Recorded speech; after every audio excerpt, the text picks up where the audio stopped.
My name is James Williams Jr. This is Kung Fu Havoc number 2. This is my modified fan. I was working this earlier blindfolded, so I took all the sticks out that held the fan piece together.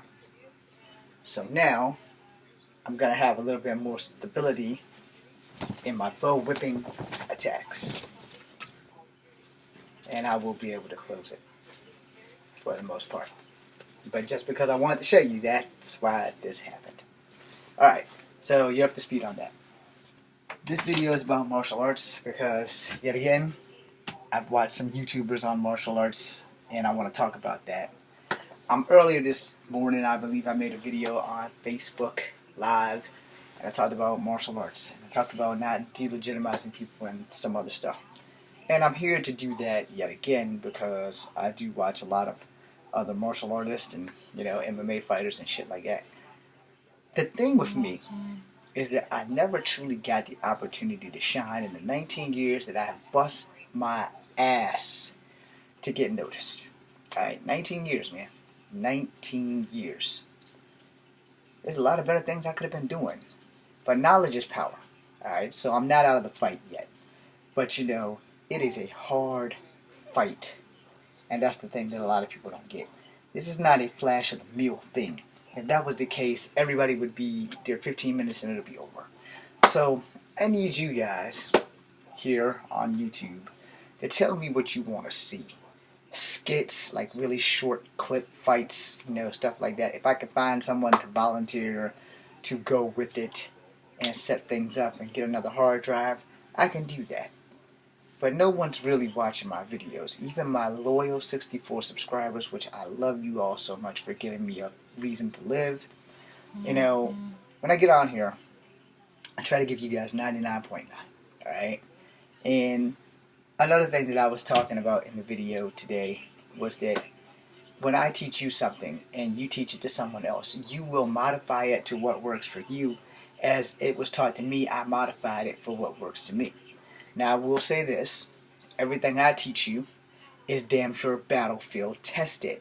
So one of the videos that a couple of guys was demonstrating, and they were correct in demonstrating with the shin kick thing, but the person taught them a shin graze. Now, I was never taught a shin graze. I was taught a shin kick. And I will show you your target. When you're kicking someone in the shin, there are 3 major points that I would say, for me, that works. Run is here, because that bone's right here, and it's going to hurt them as much as it's going to hurt you. The other one is in here, and then there's the one where the foot and the ankle kind of meet. Alright, now here's the reality of this. 9 times out of 10, you will not be able to get to the right spot when you're kicking them in the shin. It's like almost a given that you're probably going to miss, and here's why. If you've never been grabbed from behind, then you don't know if you're going to panic or not. Alright? Many years ago, when I was 16 and I was jumped on my job at Kegler's by these 2 white cats. They have respect for white people, but these 2 white cats, I had showed their friend, who's also white, a jumping spin kick, because I was getting good at it, and I was showing off. What he didn't know was his friends probably didn't want nothing to do with the Native American half-breed, so they decided to have a plot to fight me. I don't know where those young men are. I hope they're alive and well. I hope they don't ever try to come back. Anyway, so I took the trash cans up to the dumpster, and I let my guard down, because I saw my friend who was their friend, and I didn't think that there was going to be any harm, I let my guard down. So rule number 1 is you never let your guard down. So one of their friends was, he went off this way. I didn't see where he went. The other friend was a distractor, and he was talking mad shit to me, and he was like, I will fuck you up. And there ain't nothing you can do about it with all that chop sake shit. I will fuck you up. Now, the guy that I showed, he was completely stunned that this was happening. He had no idea what the fuck was going on.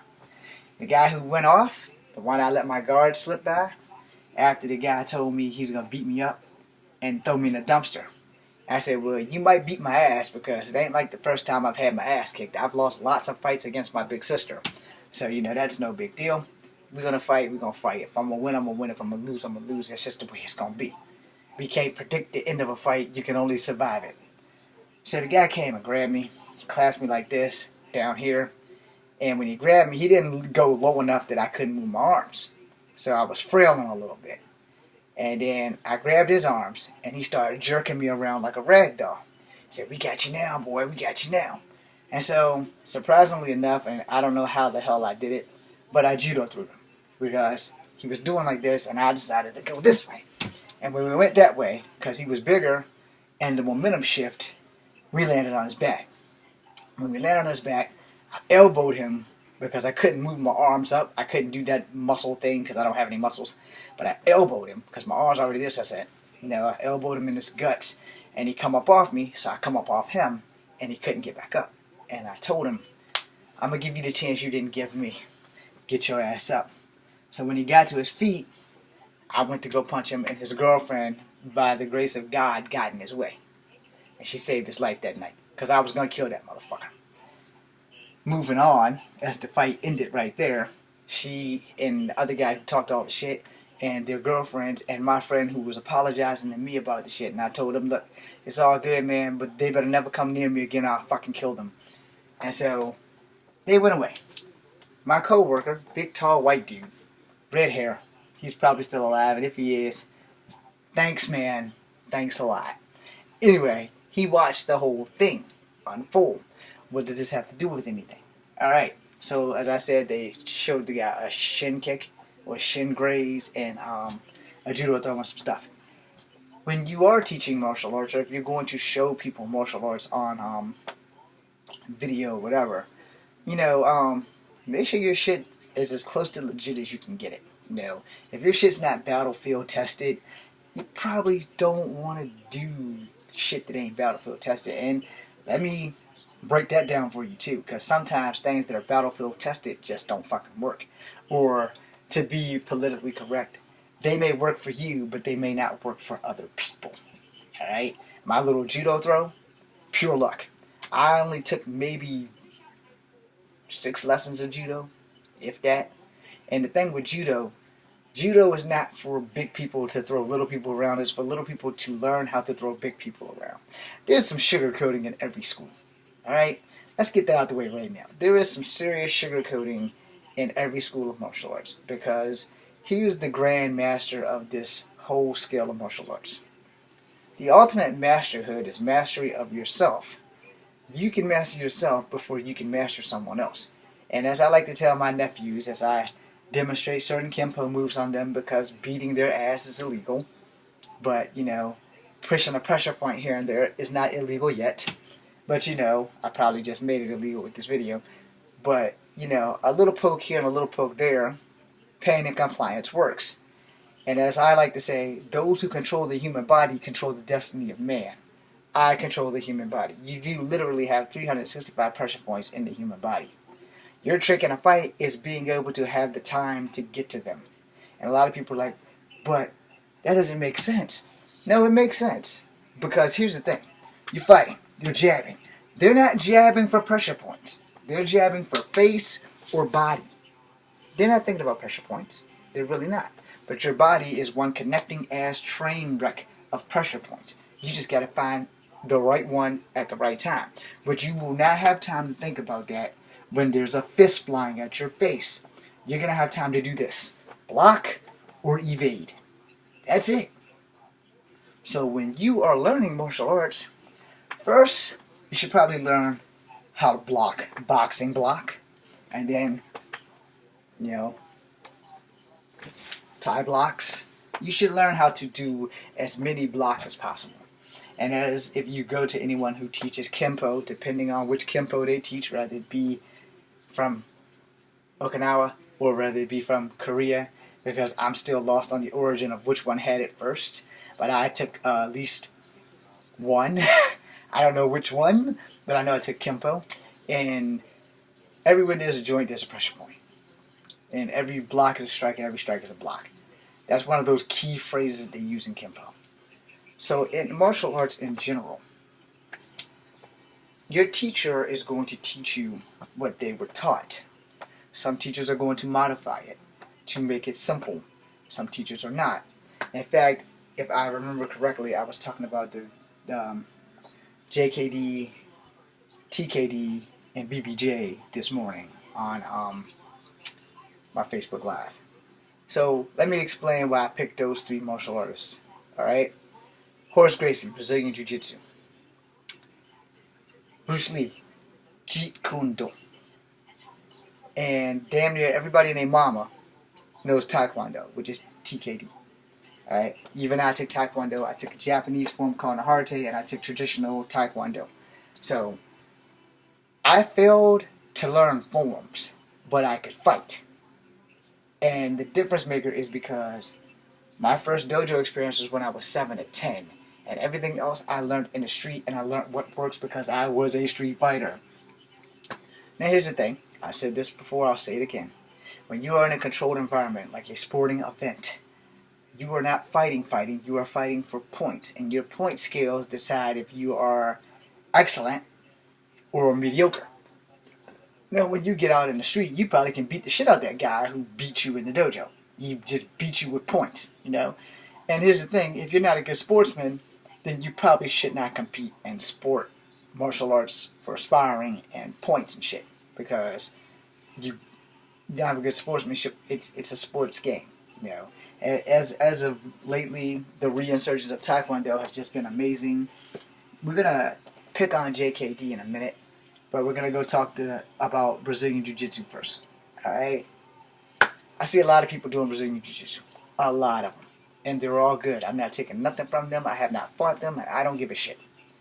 I, personally, suck at Brazilian Jiu-Jitsu. Because I am not a ground and pounder. I am more of a stand-up guy. I'm a balls to the wall. As long as I'm on my feet, we got problems. Not me, but the other person across the field. I ain't been in a fight in a long time, so I might actually be the one with the problem. Now, the BJJ, you know, the key to that a lot is you got to get them down so that you can mount them. Whether it be a top mount, a side mount, a back mount, or going for the triangle, or you're going for the guillotine. You got to get them down first. And if you're going against somebody who's a striker, or you're going against somebody who's not going down, you know, the strikers, those guys that you just can't get down no matter what, those are the guys that you have to worry about when you're doing BJJ. Now, one of the videos I was watching today, the guys were former MMA guys, and they're great, and they were showing us how to sprawl. Well, when I was in the Army, I learned how to sprawl. Our sprawl was a little bit different than their sprawl. I like their sprawl better, but our sprawl literally had us dropping into the front lean and rest position. And I'm against that because, one, if you're coming to pick me up, regardless of what the guys in the video said that I watched, because I do respect them because they're MMA, and I could never get arrested getting in there because they didn't have my weight class until like maybe 2 years ago. But now that I'm crippled, no one will ever let me get in the ring. Not really, because it's a liability to have a broken hip or a replaced hip. They're not going to let me get in the ring. No one's going to let me get in. And I'm also 46, so they're probably going to be like, you're too old, we're not going to let you do that. But anyway, when someone sprawls, because I had mentioned this to one of the drill sergeants when I was in Bravo, I said, but when you sprawl, you know, you dropping straight to the front lean and rest. If I see you going down, I'm going to kick you in the face. And they were like, go do push-ups, Williams. I was like, okay. I knocked out my push-ups. And I was on profile, so I couldn't train with them anyway. But I already knew Taekwondo, so I wasn't worried about that. But I was watching them, and they did the sprawl. We did some grappling and stuff when I was in Bravo, too, when we were in the sandbox outside. But when we did most of the martial art training, we did in like this cafeteria area, those little mat things that you put together. And we did certain exercises, which was cool and everything. But when they started talking to us about sprawling and muzzle thumping, and I was like, I have a gun. If you are within range for me to muzzle thump, it would be easy for me to shoot you. Go do push-ups, Williams. So, you can see how I wound up getting smoked a few times. Now, the thing with that, you know, the sprawl is okay. But if you do it the way the guys did it today on the video I saw, you have a better shot than what I learned in the Army. Now with Brazilian Jiu-Jitsu, I'm jumping right into that. With Brazilian Jiu-Jitsu, and I was in Delta, and I learned a lot of shit, but I also live in reality, and I could not get my partner off me. He was 300 plus pounds, and he was like 6'4". Hi, brother. And I couldn't roll him off. I cheated a few times. I headbutted him in the nuts. I'm sorry about that, by the way. But, you know, the guy's hands was half the size of my head. And I'm thinking to myself, I got the C-clamp and stuff right, but I can't roll his big ass off me. So I break the C-clamp and slam my head into his testicles. Alright? And that's a dirty move. It's also illegal. But in a street fight, you gotta do what you gotta do. You know, if you want to survive the damn thing. So let's go into JKD. JKD is supposed to be the hands down best martial art on the planet. Alright, now let me explain why before anybody starts giving me bad comments. JKD is Jeet Kune Do. Alright, that is Bruce Lee's martial art. And I'm not knocking it. But it can still be the best martial art on the planet. But the martial artist using it has to be right with his shit. Alright? And basically, it's the way of the intercepting fist is what it's called. My thing here is that you need to be able to adapt no matter what style you encounter. Which is the same thing as MMA.